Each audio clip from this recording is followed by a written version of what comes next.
અમીરગઢ તાલુકાના આદિવાસી સમાજ દ્વારા બાબા સાહેબ આંબેડકરને ફૂલહાર પહેરાવી રેલી યોજી હતી. અમીરગઢ મામલતદારને સરકારના શિષ્યવૃત્તિ બંધ કરવાના નિર્ણયને વિરુદ્ધ આવેદનપત્ર આપ્યું હતું. બિરસા મુંડાની યુવાનીમાં અંગ્રેજોએ હત્યા કરી હતી, જ્યારે આ વર્તમાન સરકાર વિદ્યાર્થીઓની હત્યા કરી હોય તેવું લાગી રહ્યું છે. સરકાર દ્વારા આદિવાસી વિદ્યાર્થીઓ માટે ફાળવાતી પોસ્ટ મેટ્રિક શિષ્યવૃત્તિ બંધ કરવામાં આવતા લોકોએ રોષ સાથે અમીરગઢ મામલતદારને આવેદનપત્ર આપ્યું હતું.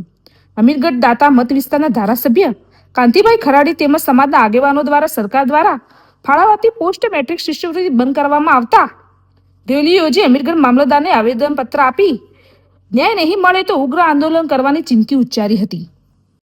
આજની અમારી મુદ્દાઓની રજૂઆત આ પ્રમાણે છે. આદિવાસી દીકરા દીકરીઓ 12 પછી જે ભણે છે તેમને ભણવામાં જે સ્કોલરશીપ આપતા હતા એ આ સરકારે બંધ કરી છે. એના મુદ્દાના લઈને આજે અમે આવેદનપત્ર આપ્યું છે.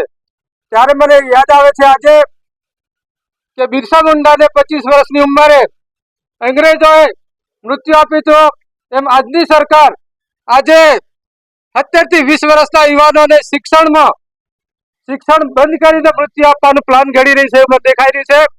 ત્યારે સમગ્ર આદિવાસી વિદ્યાર્થીઓને, વાલીઓને વિનંતી કરું છું, સરકારને વિનંતી કરું છું કે આ રીતે આદિવાસીઓને અન્યાય ચલાવી લઈશું નહીં અને આગામી દિવસોમાં લાંબા ગાળાનું આયોજન કરીને અમે લડીશું, જીતીશું.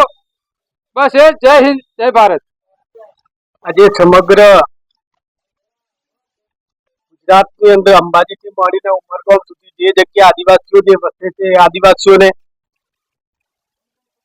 ગુજરાત સરકાર અને કેન્દ્ર સરકાર મારફતે જે દીકરા દીકરીઓ શાળાઓની અંદર જે ભણી રહ્યા છે એમને અથવા તો કોલેજ કરીને મેનેજમેન્ટ કોઠાની અંદર જે પ્રવેશ મેળવે છે, સરકાર કંઈક ને કંઈક રીતે આદિવાસીઓને દીકરા દીકરીઓને હેરાન કરવા માંગે છે.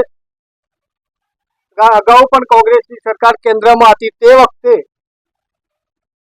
સમગ્ર આદિવાસી જિલ્લાઓને દીકરા દીકરીઓ જે ભણતા હોય, કોલેજ કરતા હોય અથવા તો અલગ અલગ કોલેજ હોય એમને દરેકને સ્કોલરશીપ મળતી હતી.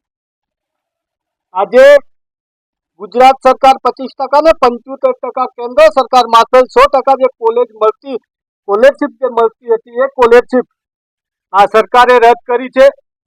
અમારી સરકાર પાસે માંગણી છે કે કાયમી માટે જે દીકરા દીકરીઓને જે સ્કોલરશીપ મળતી હતી જૂની જે યોજના પ્રમાણે એ રીતે કાયમી ચાલુ રાખવું ને એ લોકોને જે ન્યાય છે એ ન્યાય મળવો જોઈએ.